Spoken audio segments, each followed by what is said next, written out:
Hello all, this is Mr. G and this is our warm-up for today's lesson. So pause the video right here, give this problem a shot, come back when you think you have an answer. We're going over in 3, 2, 1, let's go.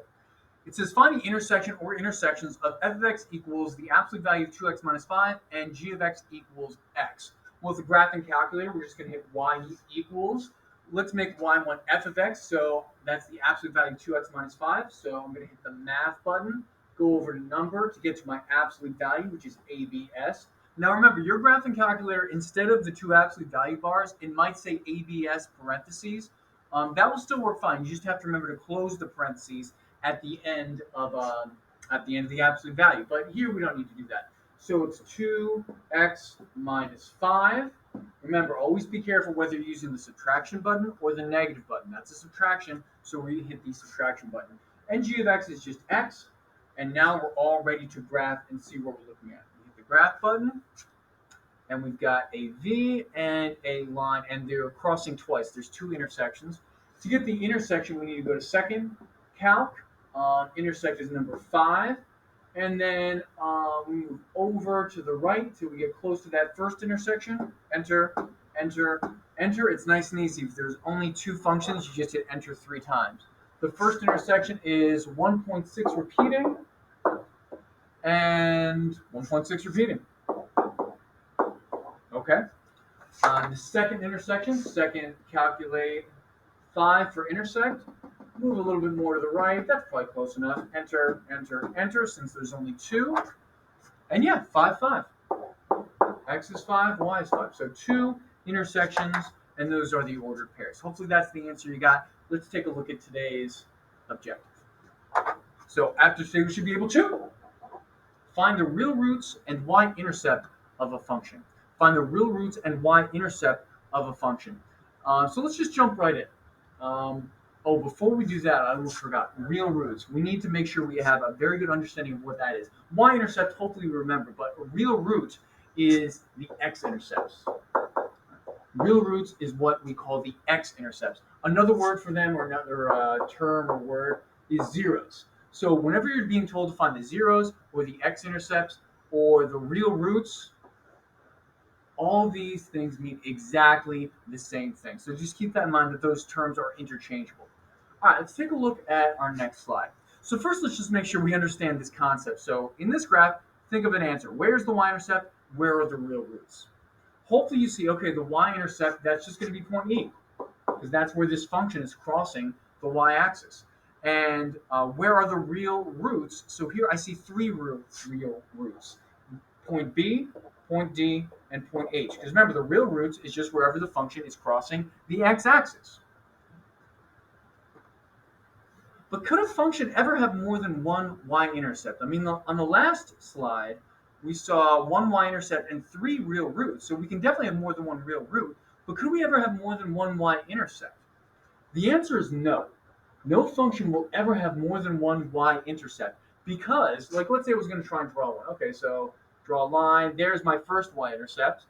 And then, okay, if I try and curve back to create another one, even if that's all I draw, hopefully you remember from Algebra 1, this is not a function because it does not pass the vertical line test. This vertical line touches 1, 2 points, which means this is not a function. It's not a function. So no function will ever have more than one y-intercept because of the vertical line test.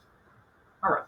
So now I'm going to cover 2 different methods for finding both a y-intercept and 2 different methods for finding a real root in a x-intercept. Now, I don't care which method you use whatever method works best for you, but I just want to give you some options. So first we're going to type in y equals 2x minus 8, a nice basic function to start with. So I'm going to clear this, if it will let me. There we go.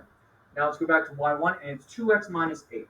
2x minus 8. Now keep in mind, ladies and gentlemen, since this is such a simple function, it's just a linear function, 2x minus 8, you probably already know, like, oh, I know how to find the y-intercept, or I know how to find the x-intercept. I know how to do that by hand.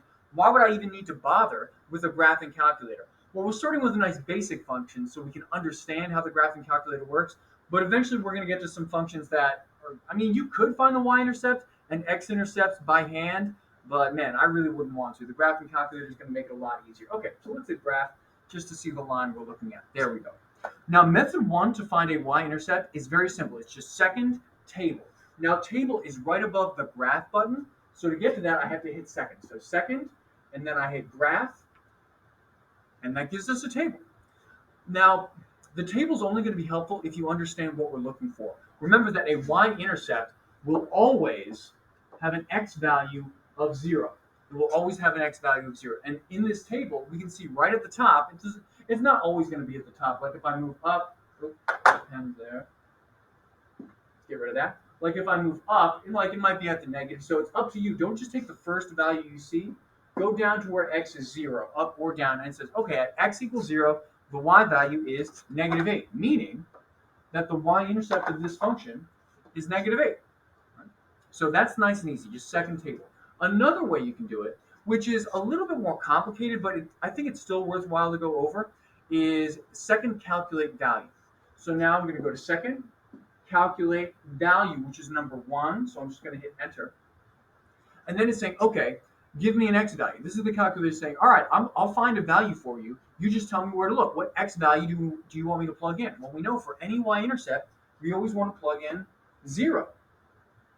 Then we hit enter, and it gives us the point right there at the bottom. X equals 0, y equals -8. So 2 different methods there for you to find a y-intercept. There are others, but I think those are the 2 simplest and easiest to use. But if you've got another one that works for you, by all means, go for it. Now, hopefully, just using y equals mx plus b, you knew that the y-intercept was going to be -8, seeing that b value. But like I said, we're just practicing using the graphing calculator. Let's jump to the next slide. So now we're going to talk about 2 different methods for finding a real root.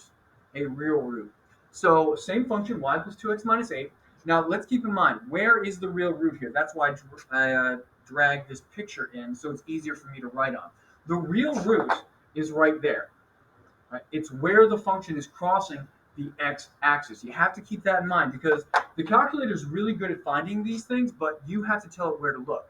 So if you don't know where to tell it where to look, the calculator can't give you the correct answer. All right? So let's take a look at this method. Method 1, second calculate 0. This is the one I use most often. A lot of students end up liking the second method better, but I'm going to show you both, and you pick whichever one works for you.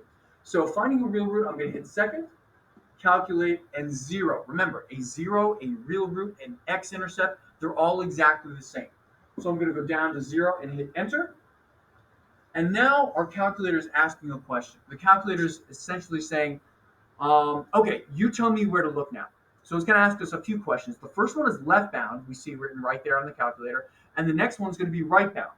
So basically what our calculator is saying is, okay, tell me where to look. Where do you want me to look in between? Well, if our real root is right here, what you can sort of imagine is, okay, I want a point to the left and a point to the right.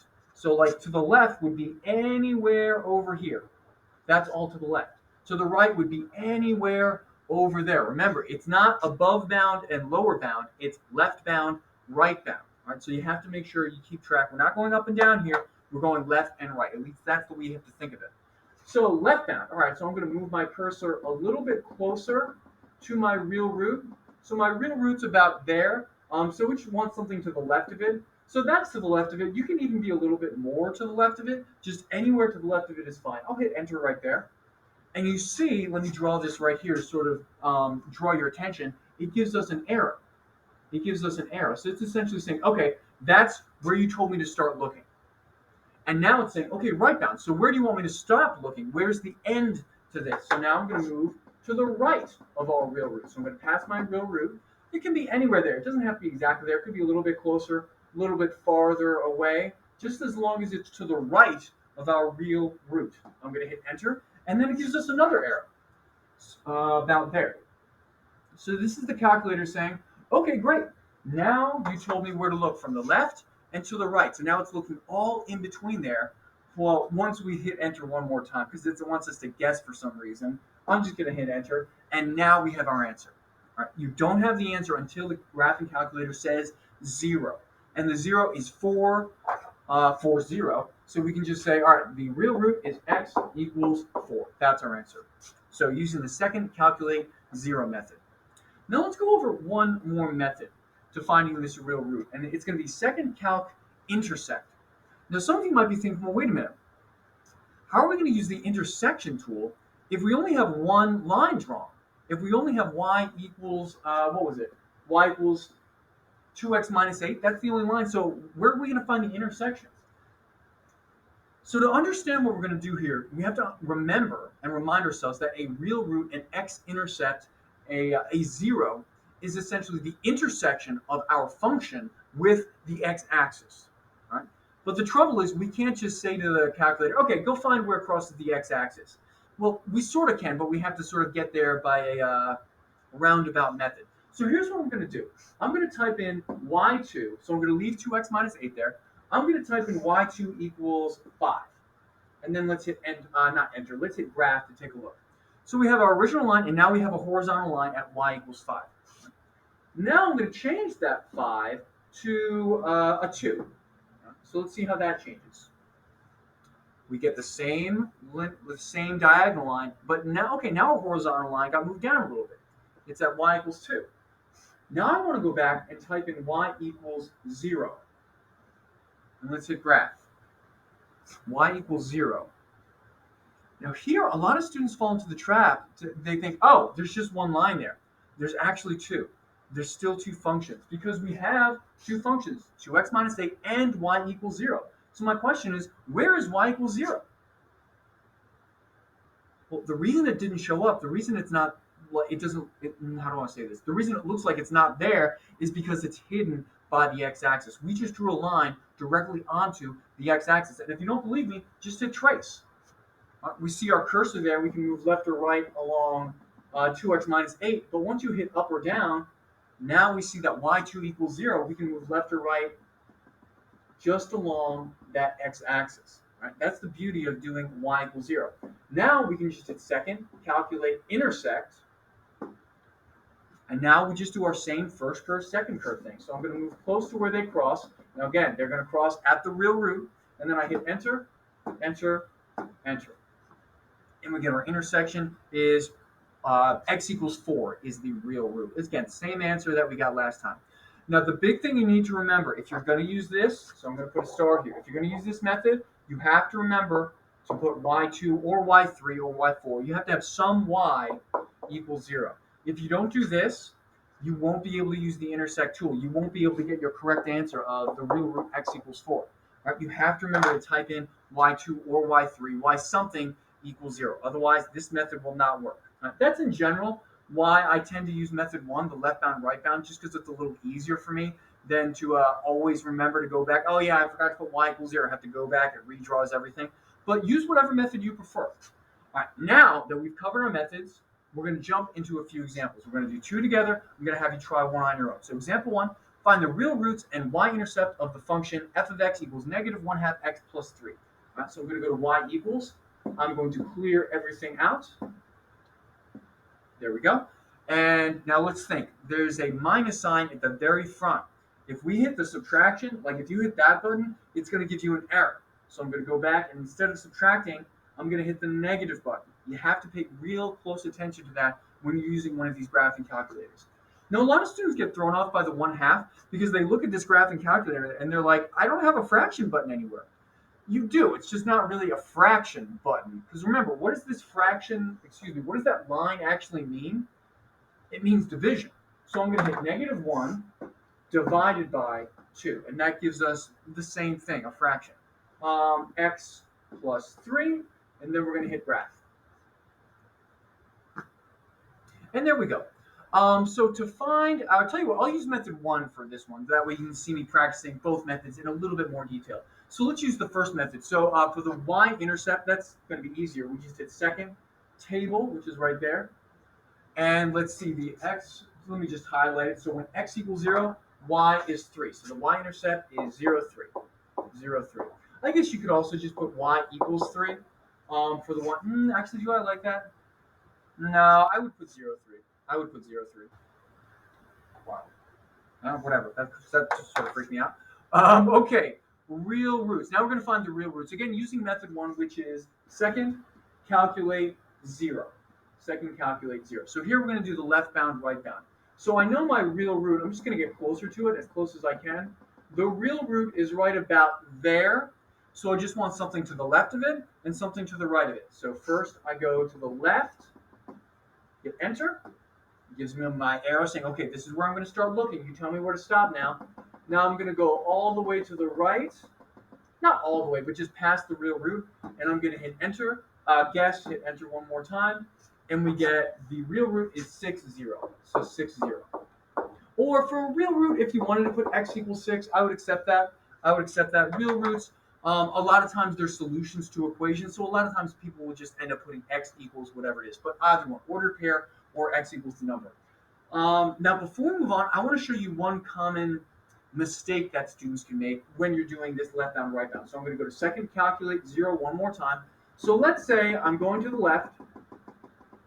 I hit enter, and then I'm going to go to the right, but I'm not going to go far enough.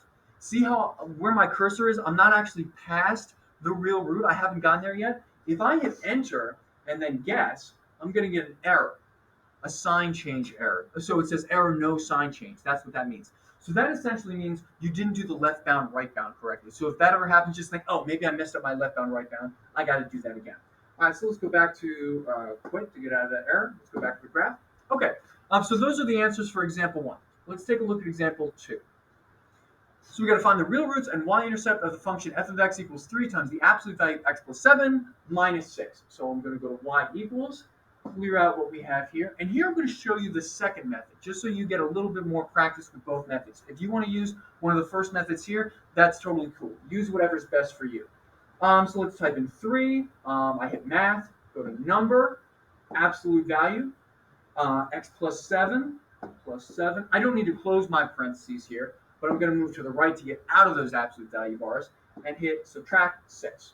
Now, since I'm using method 2 here, I'm going to need y equals 0 to be graphed so we can have a line actually on, sort of hidden behind that x-axis. Now I'm going to hit graph, and we get a v for our absolute value. All right, first up, let's find the y-intercept.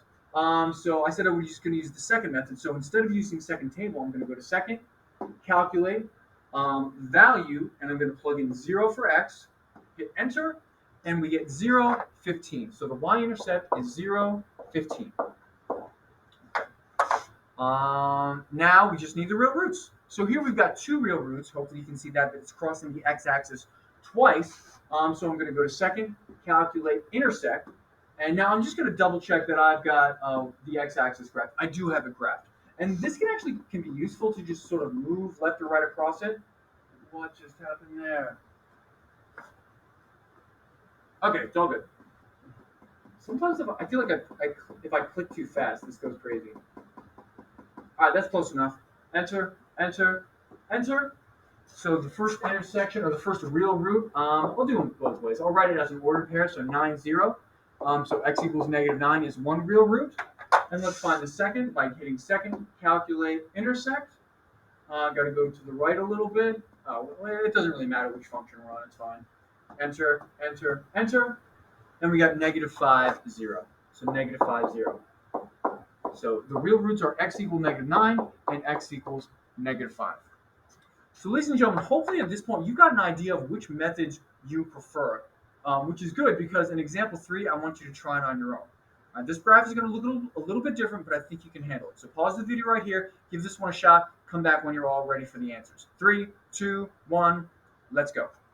I'm going to go straight to y equals, clear this out. So it's -1/2 x to the third power. Oh, to get an exponent, let me clear that one more time. So -1 divided by 2 x. To get an exponent, you need to hit the caret button. If it's a power bigger than 2, it's right below clear and right above divide on the TI-84. So I'm going to hit that caret button to get to an exponent, and that's to the third power. I'm still in the power, so I have to hit right. We get plus 6x plus 3. Actually, let me show you what happens if you don't do that, because I want you to be ready for these possible mistakes. So, like, let's say I'm still in there and I hit plus 6x. Like, see how this plus 6x is still in the power? We don't want that. So to do that, let me show you that one more time.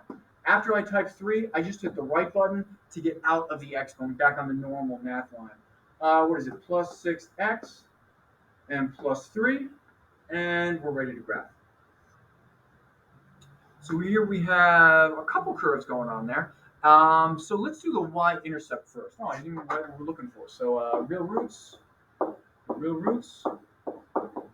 and the y-intercept. Okay. Let's just use second table for the y-intercept. I think that's usually the fastest way. So at x equals 0, let me highlight that just so everyone sees what we're looking at. It's 3. So the y-intercept is 0, 3. Right. So far, so good. Let's go back to the graph. For the real roots, let's see. Let's just use the intersect since I think I already have it graphed. Yep, the x-axis is right there. So I'm going to move left here, hit again. There we go. Hit enter, enter, enter. And we get, ooh, that's ugly. So it's negative 3.18 we'll round to, negative 3.180. Still 2 more to go. So second, calculate intersect. Move to the right. That's close enough. Enter, enter, enter. So here we got negative 0.51, not 1 repeating, but it's a bunch of 1s, and 0. And there's one more. Let me scroll these down, or slide these down, I should say. Now we already have that one written down. We'll hide it behind my face. Second, calculate 5. Keep on going to the last real root. Enter, enter, enter. And then we got 3.69. So 3.69 and 0. Now, in case anyone wants to see the left bound, right bound, I'll show you one of those. So second, calculate 0. And so let's find the last one. So that would be to the left. That would be to the right of it. Hit enter again. Good. I was hoping this was going to happen. We get the same x value, but we got a weird y value. Let me just get a new page here to talk about this. So it says x equals 3.69, same as before. But now it's saying y equals, instead of 0, it says negative 2 e negative 12. Now, this will happen sometimes when you're using a graphing calculator, and it's important to understand what this means. Now, most of this is not that important. What is important is the e and the fact that what's after the e has a negative with it. Right? Now, this e means that we're in scientific notation. That's how a graphing calculator, or at least the TI-84, shows scientific notation. So another way to write this would be negative 2 times 10 to the negative 12th power. Now, if we remember our scientific notation, okay, the decimal point starts there, and if we have a negative power, that means this decimal point is going to move to the left 12 times. 12 times. So that would be negative 0.11. So 1, 2, 3, 4, 5, 6, 7, 8, 9, 10, 11, and a 2. Now, so it's negative 0.000000002. 11 zeros and a 2. Now, basically, this is really, really close to 0. Almost like the difference between that and 0 is basically insignificant, we could say. What the calculator is doing here, when it gives you something like this, essentially the calculator has run into like a rounding error or something like that, where the calculator, it's almost like the calculator is trying to be too precise for its own good. Whenever you see this, an e followed by a negative, especially when you're doing anything with real roots, real roots is when it happens the most often. I guess sometimes with the intersection, but mostly when you're finding real roots, you can just read this and think, oh, this is actually y equals 0. So put that in a little thought bubble, because that's what you need to think anytime that happens on a graphing calculator. All right, so hopefully you're ready for that, ladies and gentlemen. All right, so at this point, we are all done. I guess I could put like x equals negative 3.18, negative 0.51, and 3.69. I guess we could write it like that as well, just showing the real roots, but it doesn't really make a difference. All right, hopefully this all made sense, ladies and gentlemen. As always, if you have questions, let me know. Enjoy the rest of your day.